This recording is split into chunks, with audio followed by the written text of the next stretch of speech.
Je n'ai jamais voulu être médecin. Je n'ai fait que suivre le chemin que mes découvertes ont tracé. Je sais. Mais vos recherches vous ont amené tout naturellement dans le domaine médical. Et maintenant vous êtes l'un des nôtres.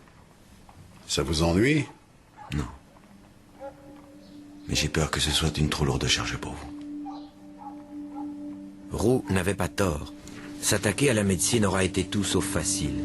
Il a fallu agir en stratège, s'infiltrer dans ce monde fermé, devenir membre de l'Académie de médecine. Mais ses futurs confrères voyaient avec méfiance un chimiste siéger dans leur honorable assemblée. Malgré ses découvertes, Louis Pasteur est élu de justesse, à une voix près. Peu après son élection, on l'invite à visiter un hôpital pour la première fois.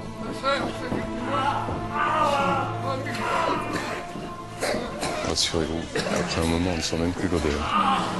Et le spectacle qu'il découvre est inimaginable. Lui qui était obsédé par son combat contre les microbes comprend qu'ici, dans un lieu de soins, on semble ignorer jusqu'à leur existence. Pire, tout concourt à accélérer leur prolifération. L'hôpital, en ce temps-là, guérissait peu et tuait beaucoup. Docteur, le patient de lundi va de mal en pis. Ceux qui avaient la chance de survivre aux opérations mouraient bien souvent par la suite d'une infection.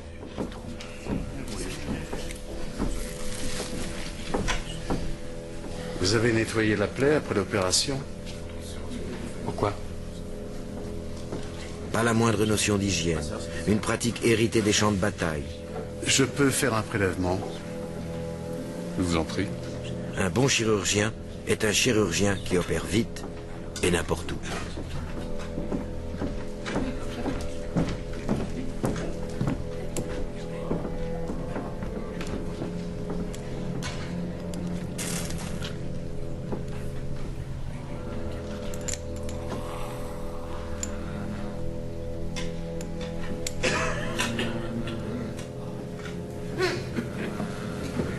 Qu'est-ce qu'il y a derrière cette porte?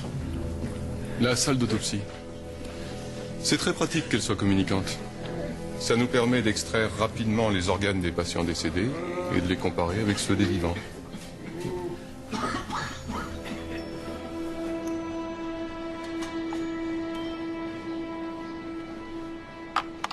Affligé par cette visite, Pasteur se lance dans l'étude du pus qu'il a recueilli, accrochant un tueur de plus à son tableau de chasse, le staphylocoque. Son combat pour l'hygiène venait de commencer. Mais cette fois, Pasteur ne sera pas seul. En Angleterre, un chirurgien, Joseph Lister, a compris que la putréfaction des chairs repose sur les mêmes principes que la fermentation. Une contamination par des micro-organismes ressemblant à ceux décrits par le savant français. Lister met alors au point une technique de pulvérisation d'acide phénique autour de l'opéré pour tuer les microbes avant qu'ils n'atteignent les plaies. L'antisepsie venait de voir le jour. Lister baisse le taux de mortalité en milieu hospitalier de 40 à 15%. Mais la méthode est contraignante, elle peine à s'imposer. La fièvre puerpérale qui emporte les jeunes accouchés s'explique très facilement, monsieur Pasteur. L'accouchement est une telle épreuve que le corps de la femme s'affaiblit pendant l'effort et produit des miasmes qui emportent les plus faibles d'entre elles. Seules les plus résistantes survivent. Messieurs les membres de l'Académie, permettez-moi d'aller dessiner sous vos yeux le micro-organisme auquel j'attribue l'existence de cette fièvre puerpérale. Un streptocoque. Me voilà, votre miasme mystérieux, c'est lui, je l'ai vu. Et il ne tue pas seulement les jeunes accouchés, il est responsable aussi d'un grand nombre de décès dans les hôpitaux. Et il vient d'où, ce microbe? En grande partie de vous, messieurs.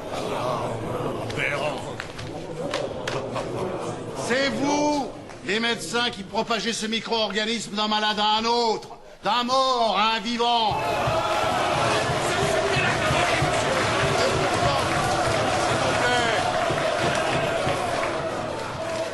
S'il vous plaît.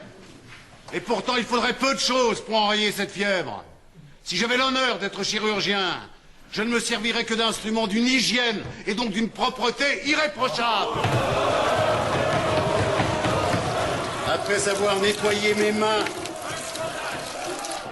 et avoir soumis mes instruments à un flambage rapide, je n'emploierai jamais que de la charpie, des bandelettes ou des éponges préalablement exposées à un air porté à une température de 130 à 150 degrés. En suivant la piste ouverte par Lister, Pasteur est allé plus loin.